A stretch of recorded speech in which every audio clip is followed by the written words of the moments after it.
Hello दोस्तों, क्या आपको पता है कि 1000 रुपये पर मंथ इन्वेस्ट करके भी आप 1 करोड़ रुपये बना सकते हैं। अगर आप जानना चाहते हैं तो वीडियो के अंत तक बने रहिए। मार्केट में बहुत सारे लोग ऐसे होते हैं जिनको मार्केट की नॉलेज नहीं होती, जिसकी वजह से वो मार्केट में इन्वेस्ट नहीं कर पाते और कभी कभी इस वजह से वो बहुत अच्छी अपॉर्चुनिटी भी मिस कर देते हैं। जैसे कि कोविड के बाद से मार्केट में बहुत अच्छा बूम आया था, जिसमें हर स्टॉक ने मिनिमम अपना डबल तो रिटर्न दे ही दिया है और बहुत से तो स्टॉक ऐसे हैं जो 10 गुना 15 गुना भी हो चुके हैं। सो लोगों को लगता है कि वो काफ़ी कुछ मिस कर चुके हैं, बट फिक्र करने की बात नहीं है। मैं आपको बताने वाला हूँ कि म्यूचुअल फ़ंड कितने प्रकार के होते हैं और उसमें से आपके लिए कौन सा बेस्ट होने वाला है। सो चलिए शुरू करते हैं। सबसे पहले ये क्वेश्चन आता है कि म्यूचुअल फ़ंड होता क्या है।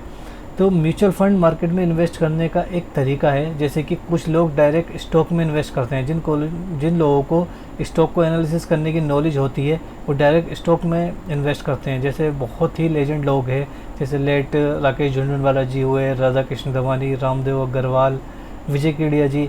इन्होंने बहुत ही अच्छी वेल्थ बनाई है स्टॉक में डायरेक्ट इन्वेस्ट करने के बाद। बट वहीं दूसरी तरफ ऐसे लोग आते हैं जिनका प्राइमरी सोर्स ऑफ इनकम अलग होता है और उनको अपने प्राइमरी सोर्स में बहुत अच्छी नॉलेज होती है, जैसे कोई जॉब करता है या बिज़नेस करता है, लेकिन वो साथ ही साथ स्टॉक मार्केट का ही बेनिफिट लेना चाहते हैं, अपनी वेल्थ को बढ़ाना चाहते हैं। तो उनके लिए आ जाता है म्यूचुअल फ़ंड। म्यूचुअल फ़ंड में एक मैनेजर होता है जो एक म्यूचुअल फ़ंड को हैंडल करता है। अब आप या तो म्यूचुअल फ़ंड में SIP सिस्टमेटिक इन्वेस्टमेंट प्लान के थ्रू मंथ ऑन मंथ पे इन्वेस्ट कर सकते हैं या डायरेक्टली वन टाइम भी कर सकते हैं। दोनों ही ऑप्शन होते हैं। जो आपका जो मैनेजर होगा वो आपके बिहाफ पे स्टॉक सेलेक्ट करेगा। कोई अगर अच्छा परफॉर्म नहीं कर रहा है तो उसको वो लिस्ट से निकाल देगा, कोई अच्छा परफॉर्म कर रहा है तो उसको ऐड करेगा। तो इसमें आपको कुछ भी करने की ज़रूरत नहीं है। आपको सिर्फ अपने अकॉर्डिंग अपने जितने लंबे टाइम के लिए इन्वेस्ट करना है या जो भी आपका एक गोल है उसको अकॉर्डिंग एक म्यूचुअल फ़ंड को सेलेक्ट करना है और उसमें इन्वेस्ट करना है। उसके बाद आपको कुछ नहीं करना, सारा आपका मैनेजर करेगा वो। तो मैं आपको बताने वाला हूँ म्यूचुअल फ़ंड होते कितने प्रकार के हैं। तो सबसे पहले आ जाता है large cap fund. Large cap जो 20,000 करोड़ से ऊपर की जितनी भी कंपनी आती हैं वो लार्ज कैप में आती हैं। जैसे कि एक दो एग्जांपल अगर हम देखें तो जैसे कि रिलायंस हो गई, SBI bank, HDFC bank, Tata, ये सब 20,000 करोड़ से ऊपर की कंपनी ये लार्ज कैप में आ जाती हैं। लार्ज कैप का बेनिफिट क्या रहता है कि इसमें जो आपका रिस्क रहता है वो सबसे मिनिमम रहता है लार्ज कैप में। ये इतने ज़्यादा वोलेटाइल नहीं होते कि कभी कभी 10-15% एकदम एक महीने में ऊपर, एकदम एक 10-15% नीचे, इस तरीके से लार्ज कैप मूव नहीं करता। अगर कभी मार्केट भी 4-5% अगर नीचे गिरता है तो लार्ज कैप हार्डली 1-2% नीचे जाते हैं, इससे ज़्यादा नहीं होता। तो लार्ज कैप सबसे कम रिस्क वाला म्यूचुअल फंड रहेगा।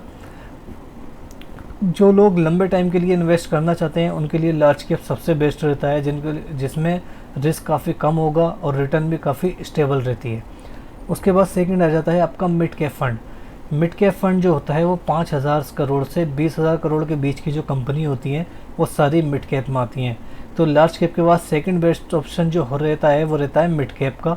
मिड कैप में क्या रहता है आपका कि अगर कोई कंपनी 10,000 करोड़ की है, वो जब 20,000 करोड़ क्रॉस करके लार्ज कैप में जाएगी तो उसके जितने भी रिटर्न मिलेंगे, जितने भी बेनिफिट मिलेंगे, वो अगर मिड कैप में आपने इन्वेस्ट कर रखा है तो आपको ज़्यादा मिलेंगे लार्ज कैप के कंपैरिजन में।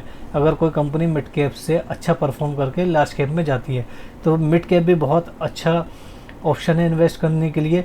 जिन लोगों को रिस्क एक मीडियम लेवल का चाहिए और रिटर्न भी थोड़ी अच्छी चाहिए तो मिड कैप उनके लिए काफ़ी अच्छा ऑप्शन होने वाला है। और इसके बाद थर्ड आता है स्मॉल कैप फंड। जितनी भी कंपनी 5,000 करोड़ से नीचे की होती हैं वो सारी स्मॉल कैप में आती हैं। अगर लास्ट आप पिछले 3-4 साल में देखें तो स्मॉल कैप कंपनी ने बहुत ही अच्छा एक परफॉर्मेंस दिया है। मिड कैप को, लार्ज कैप को, सबको पीछे छोड़ते हुए स्मॉल कैप ने 3-4 साल में बहुत ही अच्छा रिटर्न दिया है। तो जिन लोगों ने भी स्मॉल कैप में इन्वेस्ट कर रखा था पिछले 3-4 साल में, उनका पोर्टफोलियो बहुत ही अच्छे लेवल पे इस टाइम करंटली। तो स्मॉल कैप में क्या रहता है, कोई अगर स्मॉल कैप की 5,000 करोड़ से नीचे की कंपनी है तो उसके ऊपर आने के चांसेस बहुत ज़्यादा होते हैं, वो अपना बिजनेस एक्सपेंड करें या किसी भी रीज़न से।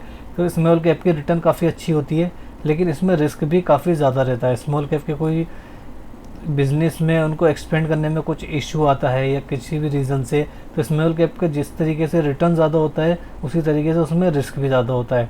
लेकिन जो लोग अपना कम से कम 10 साल से ऊपर का, 5 साल से ऊपर का अगर लॉन्ग टर्म का किसी का इन्वेस्टमेंट प्लान है तो स्मॉल कैप फंड काफ़ी अच्छे हो सकते हैं। उसके बाद फोर्थ आता है आपका ELSS टैक्स सेविंग। तो जैसे कि आपको पता है 3 लाख से ऊपर की इनकम पे जो टैक्स लगता है, उसमें ELSS अगर आप में इसमें म्यूचुअल फंड में इन्वेस्ट करते हैं तो आपको टैक्स बेनिफिट 80C के जो टैक्स लगते हैं उसमें आपको टैक्स बेनिफिट मिल जाते हैं। ELSS में आपकी रिटर्न भी काफ़ी डिसेंट रहती है और साथ ही साथ आपका टैक्स बेनिफिट भी रहता है। बट इसके साथ ही इसमें एक ड्रॉबैक भी है, जो शायद बेनिफिट भी हो सकता है, ड्रॉबैक भी हो सकता है, कि 3 साल तक आपको मिनिमम इसमें इन्वेस्ट करना ही पड़ेगा। इससे पहले आप इसको रिडीम नहीं कर सकते। इसका एक लॉक इन पीरियड होता है, जो कि मुझे लगता है कि काफ़ी अच्छा ऑप्शन है, क्योंकि जब आप 3 साल तक नहीं निकल पाएंगे तो मिनिमम आपको 3 साल तक छोड़ना पड़ेगा, तो 3 साल की रिटर्न तो काफ़ी अच्छी मिल ही जाएगी। इसके बाद आता है डेट फंड। डेट फंड आता है, फ्लेक्सी कैप होता है, थीमेटिक फंड या सेक्टर फंड, हाइब्रिड फंड होता है, मल्टी कैप होता है, फंड ऑफ फंड। तो पहले हम देखते हैं डेट फंड के बारे में। इसके बाद आता है डेट फंड। डेट फंड क्या होता है? इस तरीके का म्यूचुअल फंड होता है जो इन्वेस्ट करता है fix income security like corporate and government bond, money market instrument and corporate debt security में। तो इस तरीके से इन्वेस्टमेंट होता है डेट फंड में, जिसमें आपको एक फ़िक्स्ड इनकम मिल सके, जैसे 5% से 8% तक की आपको फ़िक्स्ड इनकम मिलती है जिसमें डेट फंड में। बट इसका साइड ही साइड एक ड्रॉबैक ये भी है कि कभी कभी जो इश्यूअर होते हैं वो लोन रिपे नहीं करते, जिसकी वजह से आपके चांसेस डिफ़ॉल्ट हो जाने के चांसेस होते हैं, इससे आपका पैसा मर भी सकता है। बट म्यूचुअल फंड में इतने ज़्यादा आपका चांसेस नहीं रहते। अगर आप डायरेक्ट इस तरीके से बॉन्ड में करते हैं तो वो चांसेस रहते हैं, बट म्यूचुअल फंड में फिर भी काफ़ी सेफ्टी रहती है। यहाँ आपको एक फ़िक्स्ड इनकम 5 से 8% की फ़िक्स्ड इनकम मिलती है डेट फंड में। बट मुझे कहीं ना कहीं ऐसा लगता है कि डेट फंड से बेटर तो आप फिक्स डिपॉजिट कर सकते हैं, कि जहाँ आपका पैसा सेफ भी है और आपको रिटर्न भी ऑलमोस्ट 7% से 9% के बीच में रिटर्न मिल जाती है। उसके बाद आता है आपका फ्लेक्सी कैप।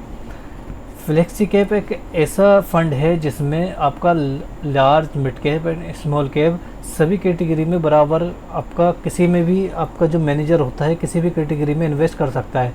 अगर उसको लार्ज कैप की कंपनी ज़्यादा अच्छी लग रही है तो उसका मेजॉरिटी पोर्शन जो होता है वो लार्ज कैप में इन्वेस्ट कर सकता है। उसको अगर मिड कैप की अगर अपॉर्चुनिटी ज़्यादा लग रही है तो मिड कैप में, और सेम अगर स्मॉल कैप में अपॉर्चुनिटी ज़्यादा है तो वो स्मॉल कैप में।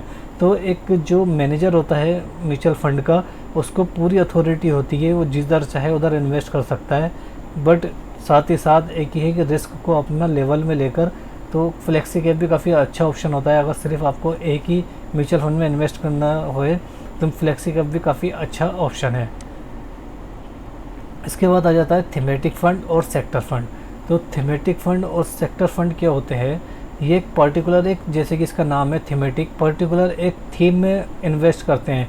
जैसे कि अभी रिसेंटली बजट आया था, तो बजट के बाद अगर किसी को एक्सपर्ट को लगेगा कि ये बजट इंफ्रास्ट्रक्चर के लिए काफ़ी अच्छा है, या हेल्थ केयर के लिए काफ़ी अच्छा है, या टूरिज़्म डिपार्टमेंट के लिए काफ़ी अच्छा है, तो पर्टिकुलर किसी एक सेक्टर के लिए, IT के लिए काफ़ी अच्छा है, तो जो अपने फंड मैनेजर होते हैं वो पर्टिकुलर इसी थीम पे इन्वेस्ट करते हैं। कि जैसे कि अपना इंफ्रास्ट्रक्चर के स्टॉक ले लिए उन्होंने 15-20 एक मेन जितने भी अच्छे स्टॉक हैं इंफ्रास्ट्रक्चर के, लेके उस थीम पे इन्वेस्ट करा अगले 5-6 साल के लिए।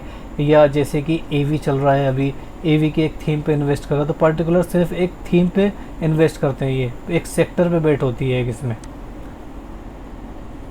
इसके बाद आता है हाइब्रिड फंड।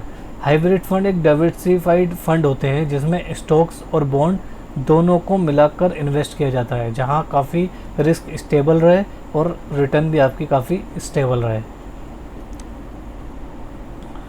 उसके बाद आता है मल्टी कैप फंड।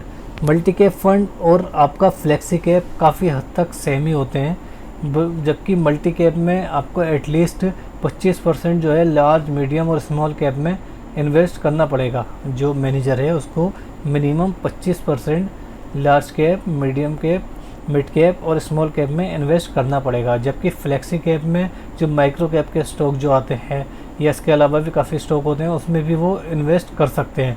जबकि मल्टी कैप में एक 25% का तो आपका पोर्टफोलियो लार्ज, मिड और स्मॉल कैप में बनाना ही पड़ेगा।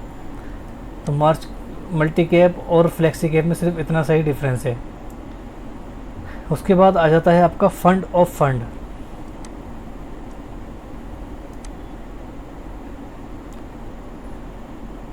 उसके बाद आ जाता है आपका फंड ऑफ फंड। तो ये इस तरीके का म्यूचुअल फंड होता है जैसे कि जो दूसरे किसी म्यूचुअल फंड में इन्वेस्ट करता है, जैसे कि आपका लार्ज कैप फंड हो गया, मिड कैप फंड हो गया, स्मॉल कैप फंड हो गया। तो फंड ऑफ फंड एक ऐसा भी हो सकता है जो सभी में थोड़ा थोड़ा इन्वेस्ट कर दे।